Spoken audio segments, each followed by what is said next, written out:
জয় গুরু। সকল ভক্তপ্রাণ দাদা এবং ভক্তিমতী মা আমার আনন্দিত জয়গুরু গ্রহণ করুন।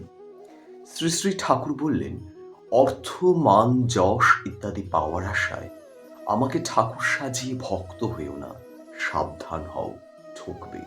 তোমার ঠাকুরত্ব যদি না জাগে, কেহ তোমার কেন্দ্রও নয়, ঠাকুরও নয়, ফাঁকি দিলেই পেতে হবে তা।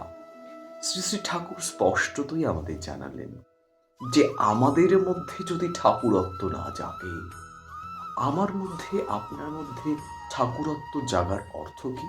অর্থ এই যে শ্রী শ্রী ঠাকুরের বলা কথাগুলি নিজেদের মধ্যে প্রস্ফুটিত করে, তার ভাব নিজের মধ্যে আত্মস্থ করে সেই মতো চলা, অর্থাৎ একদম ঠাকুরের ভাব, ঠাকুরের আচরণ যেন আমাদের মধ্যে প্রকাশিত হয়। ঠাকুর তো সেটাই চেয়েছিলেন। ঠাকুর বলেও ছিলেন যে, মনি, তোমরা এক একজন ছোট আমি হয়ে ওঠো, অর্থাৎ তোমরা ছোট অনুকূল হয়ে ওঠো। আমরা কিন্তু সেই সাধনায় রত থাকারই চেষ্টা করব। তাহলে কিন্তু আমাদের ঠাকুর ধরা সার্থক হবে। আমার শ্রী গুরুর পাদপদ্মে আপনাদের প্রতি প্রত্যেকের সুস্থ, সুন্দর, সার্বিক ইষ্টময় জীবনের প্রার্থনা করি।